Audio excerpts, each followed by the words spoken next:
नमस्कार दोस्तों। Enough is enough. दोस्तों, कांग्रेस के स्टार प्रचारक राहुल गांधी और कांग्रेस अध्यक्ष मल्लिकार्जुन खड़गे जब ये सोच सोच कर परेशान हो रहे थे कि आखिर चुनावी जीत और कांग्रेस पार्टी के बीच 36 का आंकड़ा क्यों बन गया है, उस वक्त प्रधानमंत्री नरेंद्र मोदी और उनके चाणक्य अमित शाह भी मुस्कुरा रहे होंगे। बीजेपी के कई दिग्गज तो खुलेआम बयान भी देते हैं कि जहां कांग्रेस उनके साथ सीधे मुकाबले में होती है, वहां बीजेपी की जीत पक्की मानी जाती है। जहां राहुल गांधी प्रचार के लिए जाएंगे, वो सीट कांग्रेस हार जाती है। हरियाणा में हार के बाद कांग्रेस बहुत हैरान भी हुई, लेकिन उस मुकाम तक नहीं पहुंची जहां उसे पहुंचना था, क्योंकि राहुल गांधी और खड़गे से लेकर हर कांग्रेसी दिग्गज महाराष्ट्र के चुनाव में बिजी हो गया था। जनता के मूड और हालात को देखते हुए जितनी उम्मीद कांग्रेस को हरियाणा में थी, उतनी ही उम्मीद महाराष्ट्र में भी थी। लेकिन महाराष्ट्र में कांग्रेस को हरियाणा से भी बड़ा झटका लगा। तो आखिरकार इस झटके से खड़गे और राहुल गांधी वहां तक पहुंच ही गए जहां उन्हें बहुत पहले ही पहुंच जाना चाहिए था। सिस्टम और चुनाव मशीन पर सवाल उठाना, सत्ता पर मनमानी का आरोप लगाना कांग्रेस की हार का एक पहलू है, जिस पर कांग्रेस का सीधा कोई कंट्रोल नहीं हो सकता। इसके लिए तो कांग्रेस को जनता के बीच जाना ही होगा, एक मूवमेंट खड़ा करना ही होगा। इस काम को राहुल गांधी कुछ दूसरे मुद्दों के साथ कर भी रहे हैं। अब सत्ता, सिस्टम और मशीन को लेकर भी किसी बड़े मूवमेंट के लिए राहुल गांधी तैयार हैं। लेकिन जनता के बीच अकेले राहुल गांधी या फिर खड़गे साहब के जाने से तो काम चलेगा नहीं। तो कांग्रेस संगठन और राज्यों के बाकी दिग्गजों की भूमिका क्या होगी? असल में इसी सवाल के जवाब में कांग्रेस को जो बात समझ में आई है, जो उसकी सबसे कमजोर कड़ी है, जिसने चुनावी जीत और कांग्रेस के बीच 36 का आंकड़ा बना रखा है, संगठन और राज्यों के दिग्गज राहुल गांधी के नए महत्वाकांक्षी मूवमेंट को लेकर अपनी भूमिका किस तरह निभा सकते हैं। इस सवाल के जवाब में एक और सवाल निकल कर आया कि आखिर पिछले कई ऐसे चुनाव जहां जनता पूरी तरह बदलाव के मूड में थी, कांग्रेस की सत्ता लाने को तैयार बैठी थी, उन राज्यों और उन चुनावों में कांग्रेस के उन दिग्गजों ने क्या किया। इसकी समीक्षा हुई तो सामने आया कांग्रेस की हार का सबसे बड़ा कारण। इसके बाद पार्टी के राष्ट्रीय अध्यक्ष ने बिना किसी लाग लपेट के वो सारा सच कांग्रेस वर्किंग कमेटी में सबके सामने रख दिया। खड़गे कांग्रेसी नहीं, देश के उन गिने चुने नेताओं में से हैं जो आज भी ईमानदारी से बात करने के लिए जाने जाते हैं, चाहे वो बात उनके अपनों के खिलाफ ही क्यों ना हो। अभी कुछ समय पहले भी खड़गे ने अपनी कर्नाटक सरकार के सामने ही पूरे देश की राजनीति को लेकर यह नसीहत दी थी कि जनता से वही वादे करने चाहिए जिन्हें पूरा किया जा सके। खड़गे के इस बयान पर प्रधानमंत्री नरेंद्र मोदी ने कांग्रेस को घेरने की कोशिश भी की थी, लेकिन इस कोशिश में प्रधानमंत्री खुद ही अपने ही तमाम गलत और अधूरे वादों को लेकर घिर गए थे। ऐसे नेता खड़गे ने अपनी पार्टी की केंद्रीय समिति की बैठक में पार्टी के दिग्गजों की हरकतों को आईना दिखाया और कांग्रेस के हार की असल वजह पर शायद पहली बार इतनी करारी चोट की। इस मीटिंग में सोनिया गांधी, राहुल गांधी और नई नवेली सांसद प्रियंका गांधी वाड्रा भी मौजूद थीं। खड़गे की बात सुनकर राहुल गांधी को भी समझ आ गया कि आखिर उनकी दिन रात की मेहनत और भारत जोड़ो यात्राओं के जरिए पूरे देश को नापने की मुहिम को भी कमजोर करने वाले अगर सत्ता में बैठे लोग हैं, तो खुद उनकी पार्टी में बैठे लोग भी इसके लिए कसूरवार हैं। इसके बाद राहुल गांधी को कहना पड़ा, खड़गे साहब एक्शन लीजिए। खड़गे भी यही मानते हैं कि इनफ इज इनफ। बताया जाता है कि कांग्रेस वर्किंग कमेटी में खड़गे ने साफ साफ कह दिया कि चुनावी हार के मद्देनजर कठोर निर्णय लेने होंगे और जवाबदेही तय करनी होगी। नेताओं को चुनाव परिणामों से सबक लेना होगा। खड़गे ने राज्य के नेताओं के निकम्मेपन पर भी सीधी चोट की और कहा कि आप लोग नेशनल लीडरशिप पर कब तक निर्भर रहेंगे? सबसे बड़ी फटकार तो उन्होंने राहुल फैमिली के सामने ही ऐसे नेताओं को लगाई जो गांधी फैमिली के नाम पर ही गुटबाजी भी करते हैं और अपने समकक्ष दूसरे नेताओं के खिलाफ काम करके उन्हें कमजोर करते हैं। लेकिन असल में कमजोर पूरी पार्टी होती है। खरगे ने कांग्रेस की इस अंदरूनी कलह को टारगेट किया, आपसी एकता की कमी और एक दूसरे के खिलाफ बयानबाजी के नुकसान के बहाने ऐसा करने वाले नेताओं को खूब सुनाया। बताया जाता है दोस्तों कि खरगे ने ऐसे नेताओं को वार्निंग भी दी है कि अनुशासन तोड़ने वालों से निपटने के लिए पार्टी के पास अनुशासन का हथियार भी है। यानी खरगे साहब असल में ऐसे नेताओं पर सख्त एक्शन लेने का इशारा भी कर रहे थे। और तभी राहुल गांधी ने यह भी कह दिया कि एक्शन लीजिए खरगे साहब, एक्शन ले लीजिए आप। और खरगे किन नेताओं पर निशाना साध रहे थे यह समझना मुश्किल नहीं है दोस्तों। हरियाणा की हार के दो बड़े खलनायक तो कांग्रेस क्या राजनीति को समझने वाला बच्चा बच्चा जानता है।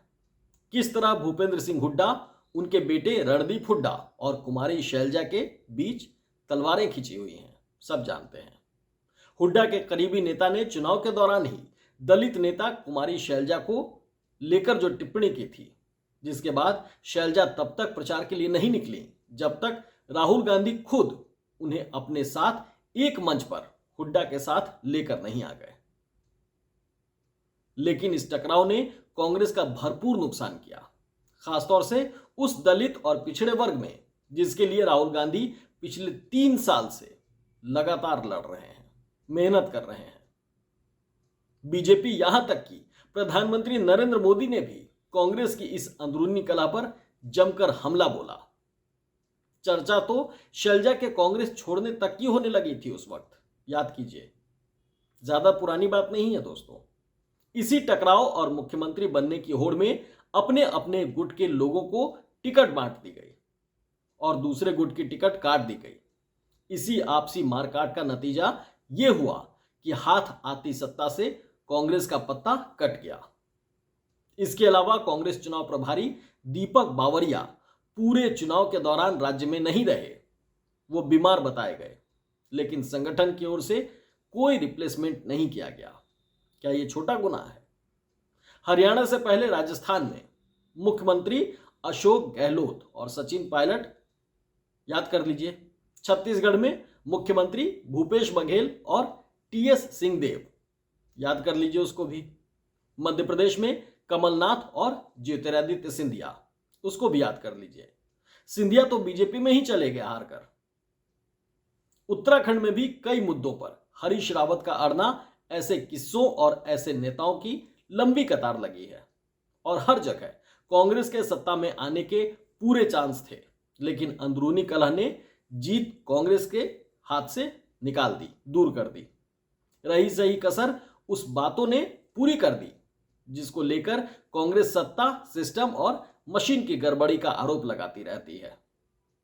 महाराष्ट्र में इतना बड़ा विवाद या फिर टकराव तो सामने नहीं आया, लेकिन चुनाव की कमान उन्हीं नेता के हाथ में रही जो अपने अपने राज्यों में कांग्रेस की लुटिया डुबो चुके थे। सीडब्ल्यूसी की मीटिंग के दौरान संगठन महासचिव केसी वेणुगोपाल भी चर्चा में रहे। मजेदार बात यह रही दोस्तों कि वेणुगोपाल पर सवाल उत्तराखंड के पूर्व मुख्यमंत्री हरीश रावत ने उठाए, जो खुद अपने राज्य में गुटबाजी के आरोप में घिरे रहे। हरीश रावत ने इशारों में केसी वेणुगोपाल पर निशाना साधा, उनके काम और मेहनत की तारीफ करते हुए काम के बढ़ते बोझ का हवाला दिया और वेणुगोपाल के काम को कुछ कम करने की सलाह दे दी। कांग्रेस में टॉप लीडरशिप का निचले स्तर के कांग्रेसियों से कटते जाना भी पार्टी की एक बड़ी और अहम कमजोरी है। अच्छी बात यह है दोस्तों कि इस मीटिंग में इस मुद्दे पर भी बात हुई। बताया जाता है कि कांग्रेस के सीनियर लीडर मोहन प्रकाश ने तो बाकायदा नाम लेकर कह दिया कि सोनिया गांधी और राहुल गांधी का कांग्रेस कार्यकर्ताओं से संवाद कम होता जा रहा है, इसे बढ़ाने की जरूरत है। उनको नसीहत दे दी और हैरानी मानिए दोनों साथ बैठे हुए थे और सामने बैठे हुए थे, तब उनको बता दिया कि आपको कार्यकर्ताओं से संवाद बढ़ाने की जरूरत है। उन्होंने ऐसा सिस्टम फिर बनाने के लिए कहा जिससे टॉप लीडरशिप और कार्यकर्ताओं के बीच सीधे संवाद आसानी से हो सके। मोहन प्रकाश ने इन बातों के जरिए असल में सोनिया गांधी और राहुल गांधी को घेरे रखने वाली उस कोटरी पर भी चोट की जो कार्यकर्ता तो क्या, जूनियर लेवल के नेताओं और पुराने दिग्गजों तक को सोनिया गांधी या फिर राहुल गांधी तक पहुंचने ही नहीं देते। दोस्तों, कांग्रेस आलाकमान के सामने ही ऐसे मुद्दों का उठना ही अपने आप में बड़ी बात है, वरना हार दर हार के सिलसिले के बावजूद कांग्रेस की मीटिंगों में मंथन के नाम पर क्या होता रहा है, इसका अंदाजा आप हर नई हार से ही लगा सकते हैं। लेकिन अब कांग्रेस अध्यक्ष और राहुल गांधी सत्ता से टकराने के साथ ही संगठन के स्तर पर भी कोई कोताही बर्दाश्त करने के मूड में नजर नहीं आ रहे हैं। खरगे ने अलग अलग राज्यों के लिए पैनल पहले ही बना दिए थे। अब जल्द ही हर राज्य की डिटेल समीक्षा रिपोर्ट तैयार की जाएगी और फिर खरगे और राहुल गांधी कांग्रेस को दुरुस्त करने के लिए अपनी पार्टी में सर्जिकल स्ट्राइक करेंगे। यानी ऐसे नेताओं को या तो ठिकाने लगा देंगे या फिर ठिकाने पर ले आएंगे जो गुटबाजी या फिर सिर्फ गांधी फैमिली की परिक्रमा करके ही अपना जीवन काट रहे हैं और पार्टी को कमजोर कर रहे हैं। कुछ बड़े कांग्रेसी नेताओं पर बीजेपी का स्लीपर सेल होने का आरोप भी राजनीतिक विश्लेषकों का एक धड़ा लगाता रहा है। जिन राज्यों में लंबे समय से बीजेपी की सरकार है वहां ऐसे नेता हो सकते हैं जो अपनी सहूलियत के लिए अंदर खाने बीजेपी सत्ता से हाथ मिला सकते हैं। कांग्रेस को गुजरात और मध्य प्रदेश जैसे देशों में अपने संगठन को इस नजर से भी परखना चाहिए। अगर कांग्रेस ने यह बड़ा और असल काम कर लिया, समझिएगा, बड़ा और असल काम कांग्रेस ने कर लिया तो अपने संगठन के कील कांटे दुरुस्त कर लिए, सारी खरपतवार निकाल फेंकी, तो कांग्रेस आधी जंग तो घर में ही जीत लेगी। एक मजबूत संगठन जब जमीन पर लोगों के बीच उतरेगा तो जनता भी ज्यादा मजबूती के साथ कांग्रेस से जुड़ पाएगी। इसके बाद सत्ता और सिस्टम के खेल को लेकर राहुल गांधी जो आंदोलन छेड़ने वाले हैं उसे लेकर जनता भी ज्यादा आश्वस्त होगी। और जनता ही नहीं दोस्तों, इंडिया ब्लॉक भी आश्वस्त होगा। इंडिया ब्लॉक में कई सहयोगी हैं, सारे आश्वस्त हो जाएंगे, क्योंकि कांग्रेस को लेकर जो सवाल जनता और राजनीतिक विश्लेषकों के मन में रहते हैं वो सवाल इंडिया ब्लॉक की पार्टियों में भी रहते हैं। सभी मन मन सोचते रहते हैं। गठबंधन के दलों में आपसी तालमेल को लेकर राहुल गांधी तो हर कुर्बानी देने को तैयार रहते हैं, लेकिन राज्यों में उनके नेता ही उनके मंसूबों पर पानी फेरते रहे हैं। चाहे हरियाणा में हुड्डा की वजह से आम आदमी पार्टी के साथ बात बिगड़ना हो या फिर बंगाल में अधीर रंजन चौधरी की वजह से ममता दीदी की नाराजगी हो या फिर मध्य प्रदेश में कमलनाथ की वजह से अखिलेश यादव के बिगड़ते तेवर हो, यह सारा इतिहास सबके सामने है दोस्तों। अब कांग्रेस मशीन और सिस्टम की ताकत से चुनावों और नतीजों में हेरफेर के आरोपों को लेकर अपना जो नया आंदोलन छेड़ने की तैयारी कर रही है उसके लिए इंडिया ब्लॉक के दूसरे दलों को भी साथ लेकर चलना चाहती है। इंडिया ब्लॉक के दूसरे दलों को भी उन बातों से नुकसान हो रहा है जिनसे कांग्रेस परेशान है, लगातार परेशान है।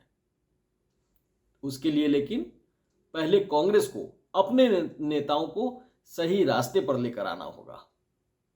अगली जंग अब दिल्ली चुनाव को लेकर होनी है, जहां कांग्रेस ने लगातार 3 बार सरकार बनाई है। 1-2 बार नहीं, 3-3 बार सरकार बना चुकी है। लेकिन पिछले 3 चुनाव में कांग्रेस लगातार हार रही है। आम आदमी पार्टी की इसीलिए दिल्ली में सरकार है। पिछले 2 चुनाव में तो कांग्रेस खाता भी नहीं खोल पाई। हैरानी समझिए, खाता ही नहीं खुल पाया उसका। दिल्ली में लगातार 3 बार से सत्ता पर काबिज आम आदमी पार्टी भी इंडिया ब्लॉक का ही हिस्सा है। केजरीवाल ने पहली बार दिल्ली की सरकार कांग्रेस के साथ मिलकर ही बनाई थी। इस बार हालांकि कांग्रेस और केजरीवाल के मिलकर लड़ने के आसार बहुत ही कम नजर आते हैं। लेकिन अगर सुधरी हुई कांग्रेस चाहेगी, समझिएगा, सुधरी हुई कांग्रेस चाहेगी तो कुछ सीटों पर बात बन भी सकती है। केजरीवाल की पार्टी दिल्ली में 2 बार से कुल 70 विधानसभा सीटों में से 67 और फिर 62 सीटों के साथ जीती है। यह सबसे अहम बात है दोस्तों, जो कांग्रेस को याद रखनी होगी। यानी बात बनेगी भी तो ज्यादा सीटों की गुंजाइश नहीं है। कांग्रेस को खुद में संगठन के तौर पर भी मजबूत होना है और प्रधानमंत्री नरेंद्र मोदी और अमित शाह की तमाम चालों के खिलाफ देश भर में विपक्षी एकता के परचम को भी खुले दिल के साथ थामना है। डगर कठिन दिख सकती है, लेकिन लड़ना तो होगा ही, पूरी ताकत के साथ लड़ना होगा। और पहली लड़ाई कांग्रेस को अपने घर से ही शुरू करनी होगी। हमारा ये वीडियो आपको कैसा लगा हमें कमेंट बॉक्स में जरूर से बताइएगा।